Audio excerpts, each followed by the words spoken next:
On 10 July, the center of attention in Korea is the city of Daejeon. North Korean forces have driven 60 miles south of Seoul to a point only 15 miles from Daejeon.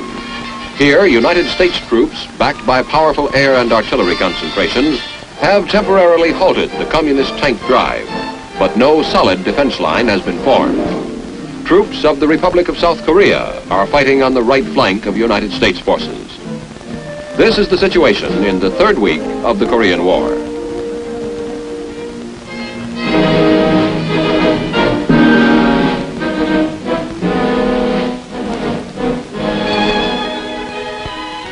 The main port of entry in Korea for U.S. supplies and reinforcements is the port of Busan. On 5 July, an LST prepares to unload. The immediate destination of the troops on board is a staging area to which they will be transported in buses. Men and equipment being landed here will be rushed to the fighting front to bolster the thin line that is delaying the Red March on Daejeon. These troops, this ammunition and equipment, will take part in a delaying action which is designed to slow down the North Koreans to a 4-mile-a-day pace during their advance to Daejeon. Most of the equipment and most of the men required to launch a U.S. offensive will have to be landed here in Busan in the months to come. South Korean civilian dock workers help unload ammunition and equipment, which is so badly needed at this time.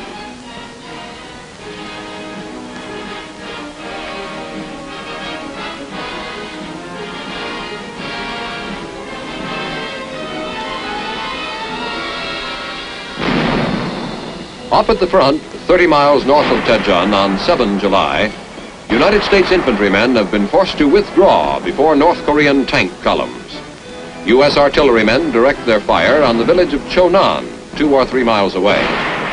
Chonan has been overrun by the communists earlier in the day, and until tank and infantry reinforcements can be brought up, the job of these artillerymen is to fight a rearguard action.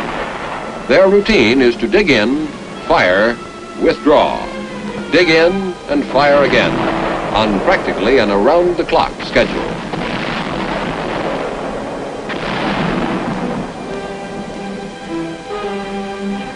Not the least problem in a fluid situation such as this has been supplying the guns with ammunition. Supply lines are constantly threatened by infiltrating enemy infantrymen and tanks.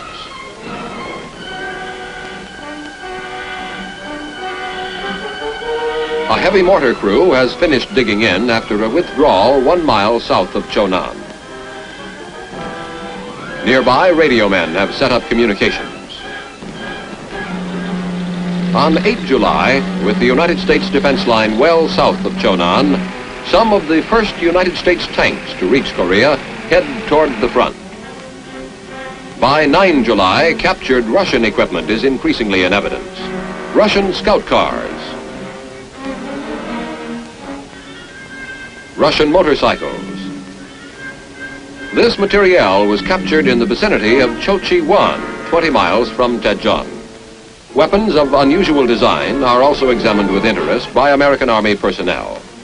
The North Koreans are presently using these Russian-made guns in the field.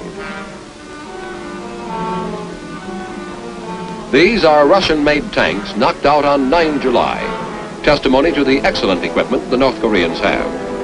During these first weeks of the Korean War, the North Koreans' tanks advanced practically without opposition. On 14 July, the Daejeon airstrip is still in American hands, and U.S. wounded are brought here to be flown to Japan in hospital planes. These wounded are mostly casualties of the temporary stand being made at the Kum River near Daejeon.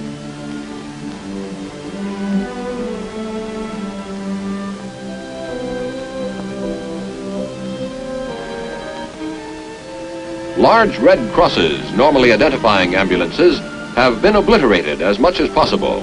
Even tar has been used to cover them. The North Koreans make targets of clearly marked ambulances.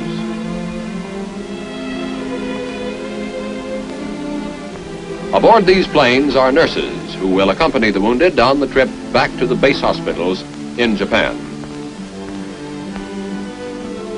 Some of the more severely wounded receive plasma and other necessary treatment during the trip.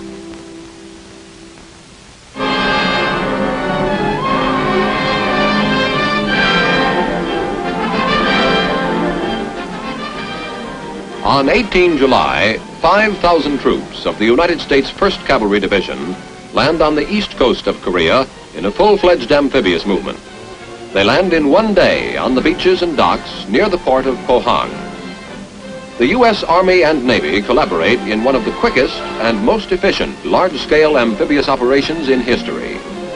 Although the main communist forces are only 30 miles north of here, this landing is unopposed.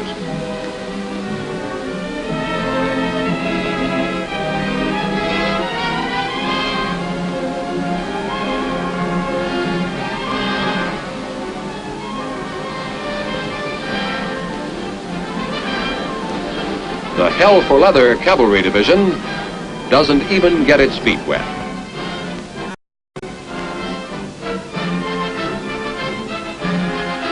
The object for this move in the Korean Battle of the Buildup is twofold: to get more United Nations troops into Korea as quickly as possible without overloading the already congested facilities at the port of Busan, and to strengthen the northern line held by the battle-weary 24th Division and the South Korean Army. And time is precious. To the west, the main U.S. forces have just withdrawn from Daejeon.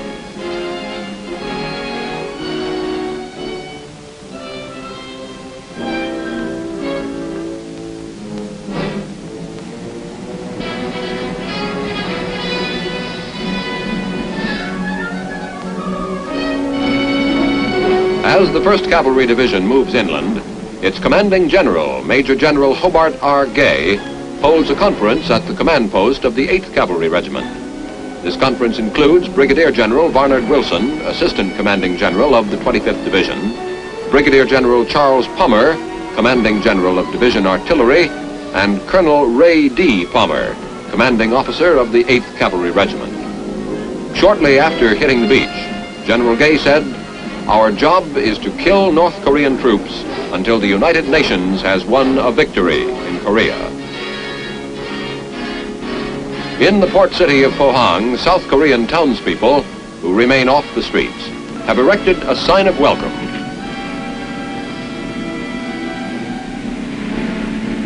Plodding through a dusty village in a far-off land is no new experience to the 1st Cavalrymen. In World War II, they operated as dismounted and motorized troops in the Admiralty and Leyte campaigns and spearheaded the return to Manila. They are now a full-fledged infantry outfit. They lose no time heading towards the enemy.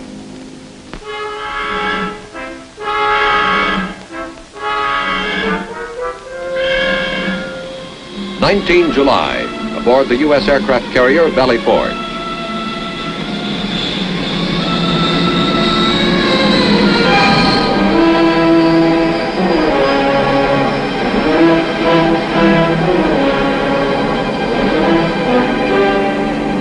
A jet lands in the sea on takeoff. If you look in the water to the left of the plane, you can see the pilot. A helicopter is summoned to do an air-sea rescue job right beside the carrier. The pilot seems unhurt, suffering only submersion and shock. Navy personnel bundle him up and take him to sick bay.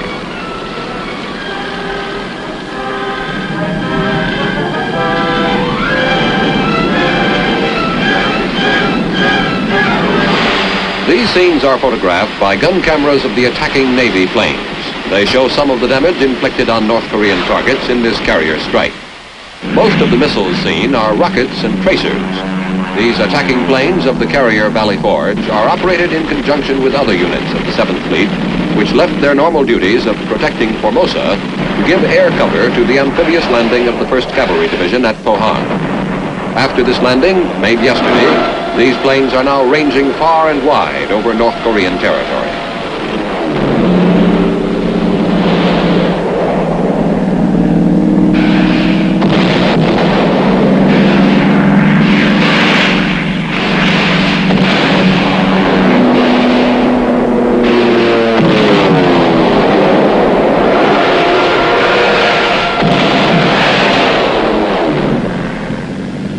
The strike over, the planes return to their floating bases.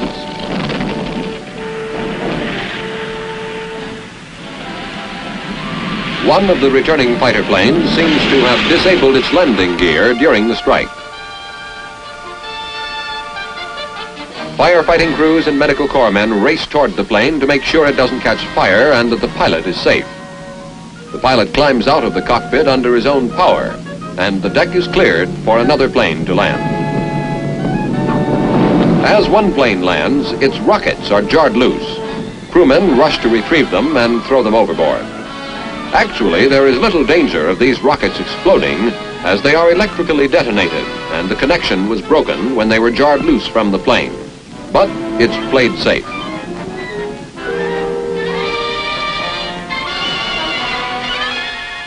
A scoreboard on the Valley Forge totals up the knockouts in today's strike.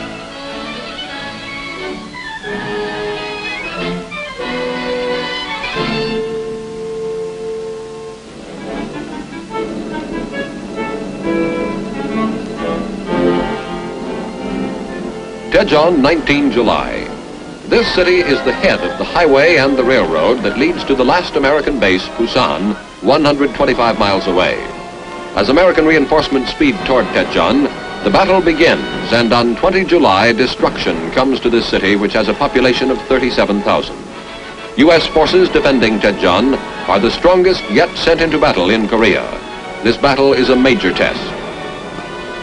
But U.S. forces in Daejeon face tank columns followed by masses of infantry. By overwhelming numerical superiority, the North Koreans breach the perimeter defenses and surge into the town. The Daejeon battle begins and ends in one day. Street fighting breaks out everywhere as the communists enter Daejeon. Unknown to many of these troops, the enemy is rapidly surrounding the city to a depth of 3 miles. When the order to withdraw comes, these men will have to fight their way out as Daejeon falls to the communists. But once more, precious time is being gained in the U.S. strategy of delaying action.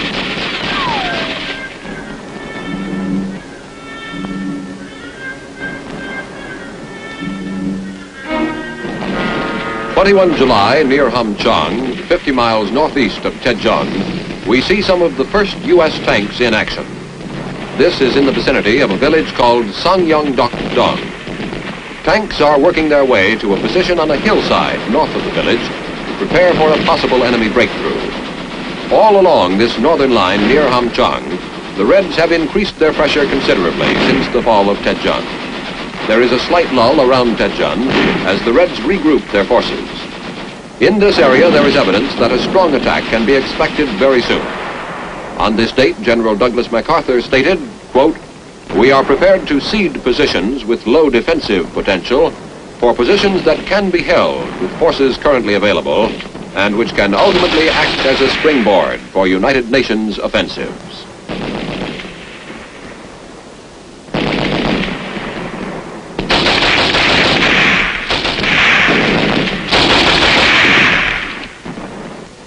(22 July, Songju, Korea, 10 miles south of Hamchang. 25th Division engineers are laying a rock foundation on the bottom of a stream to aid vehicles in crossing. This stream has become swollen by a recent rain. The underwater bridge will not be strong enough to support heavy vehicles, but jeeps will be able to cross safely. July and August are the months of the rainy season in Korea, and at this time a small stream can become a river overnight. On this date, the Reds have pushed on through Hamchang and are now engaged in a drive toward this area.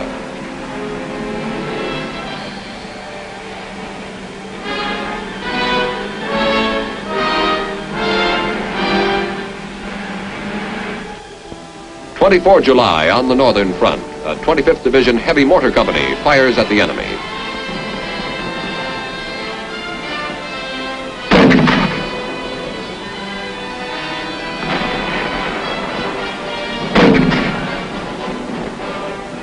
A gun crew fires a 105 millimeter howitzer.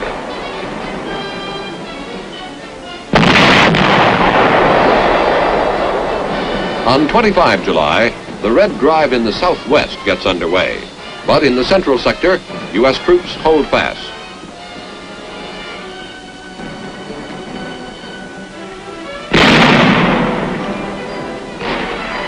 Here, infantry watch United States planes strafing the enemy in the nearby hills.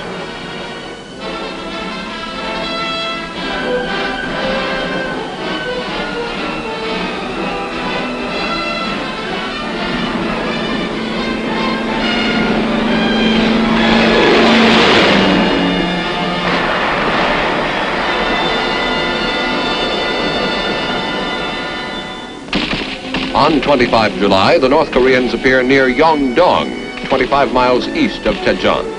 Sniper fire grows heavy. U.S. troops cover a bridge with rifle and machine gun fire to help the last units cross a river. At this time, the North Koreans hold a section of Yongdong, which American soldiers set fire to the day before. Some miles north, beyond this river, red tanks are moving in this direction along the Daejeon-Yongdong highway. It is a tense time here. A jeep of the 8th Cavalry Regiment races over the bridge, its passengers firing as they go. On 27 July in Chinju in the southern sector, a United Nations flag flies over a 24th Division regimental command post. North Korean captives are brought to this command post for interrogation. It is said that an experienced observer can tell what section of Korea these men come from by examining their feet. At the end of July, the North Koreans have lost an estimated 31,000 men.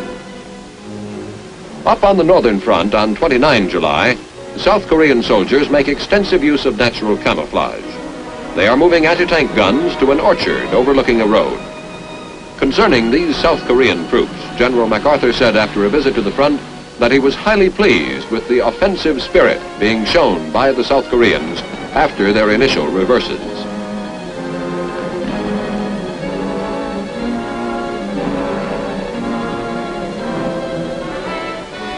Another tense moment in the work of the infantrymen in Korea. This is the first week of August. These men are moving out to recover tanks and armored vehicles left on this mountainous road near the front.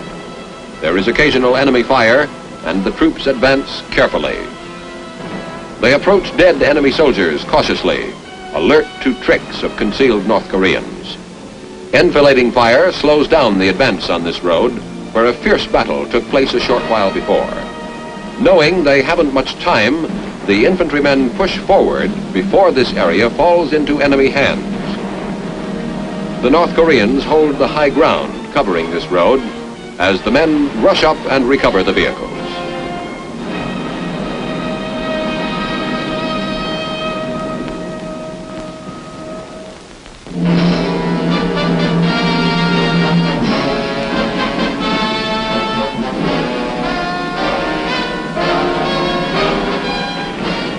This is the pilot's view of an air attack on North Korean positions during the week of 26 July. These scenes were filmed by a U.S. Air Force gun camera in an F-80 jet plane.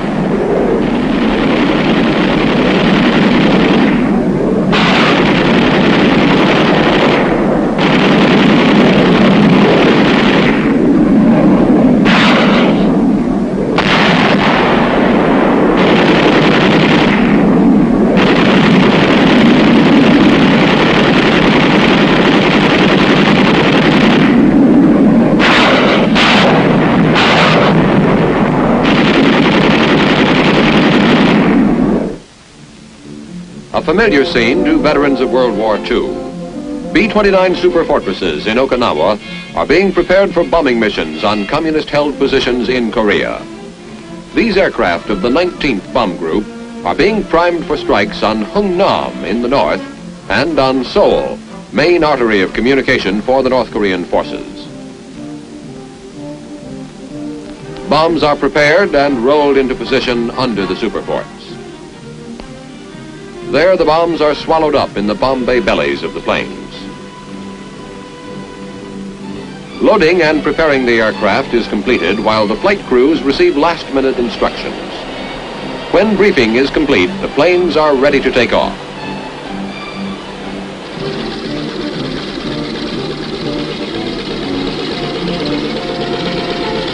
As these B-29s fly to Korea, UN ground troops are attacking in the southern sector where the North Koreans are massing for an offensive.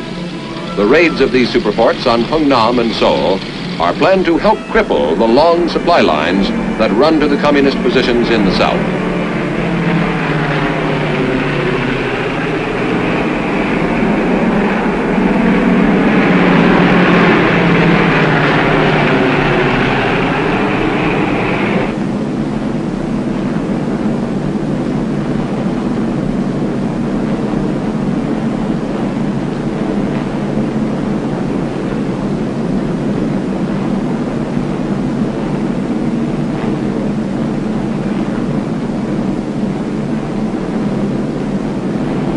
Over the target, it's bombs away.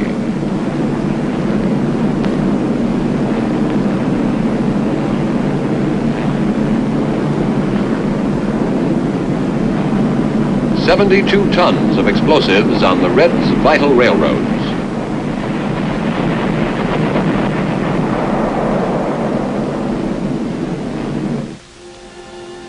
At an advanced fighter base in southern Japan on 4 August, F-80 jets are readied for a mission against the North Koreans. The cameraman who filmed these scenes is also going along in one of the planes on this mission, and you will see this air attack from the cockpit. These are oversized fuel tanks, developed to keep the plane over the target longer. This fighter plane outfit has been in action since the start of the Korean War. Most of these pilots have flown 30 missions. A few have already flown 40 missions.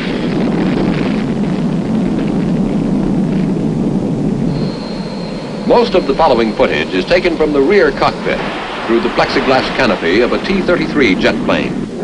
The ghost image you see is the reflection in the plexiglass.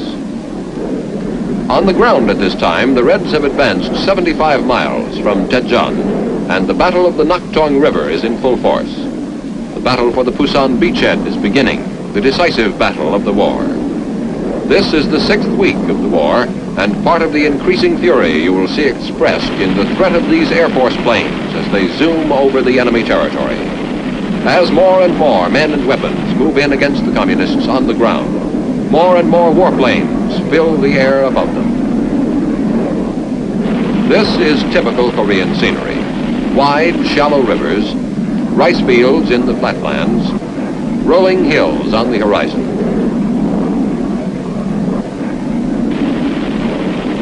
Much of the fighting in Korea has been along the roads. These roads have aided the North Korean tanks considerably.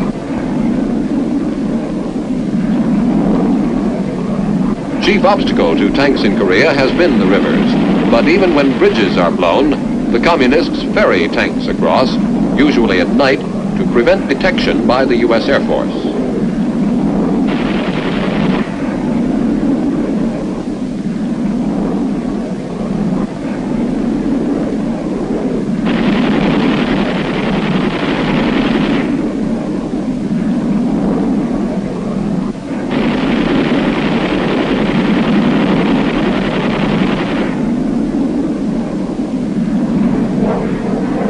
Mission completed, the jets peel off and head for home. 3 August, the 1st Provisional Marine Brigade lands in Korea at the port of Pusan. These Marines have been rushed to Korea from California. Modern U.S. tanks are a growing answer to the Russian T-34 tanks, which gave the North Koreans such an initial advantage.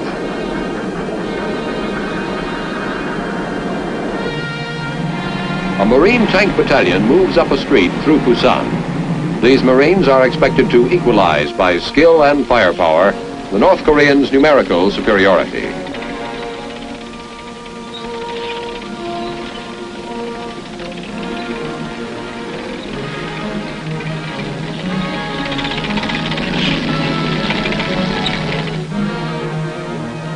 Fifth Ordnance Company, Daegu, 4 August. M-24 tanks arriving from Pusan. The day is past when South Korean defenders had virtually no tanks and only relatively light artillery. Heavy tanks and artillery have increased in quantity, and U.S. arms of every description are rapidly equalizing such weapons as these which were captured from the North Koreans. These arms gave the North Koreans a great initial advantage, not because of superior quality, but because they were available in quantity for use by a great numerical superiority of troops. As U.S. weapons arrive in quantity in Korea, the myth of superior communist arms is rapidly being silenced.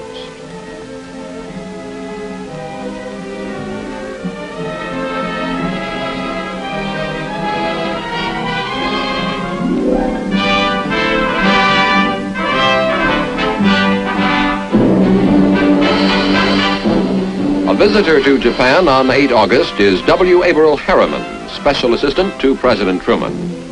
Former ambassador to London and Moscow, Mr. Harriman makes a brief stop in Japan on his way to the Korean front.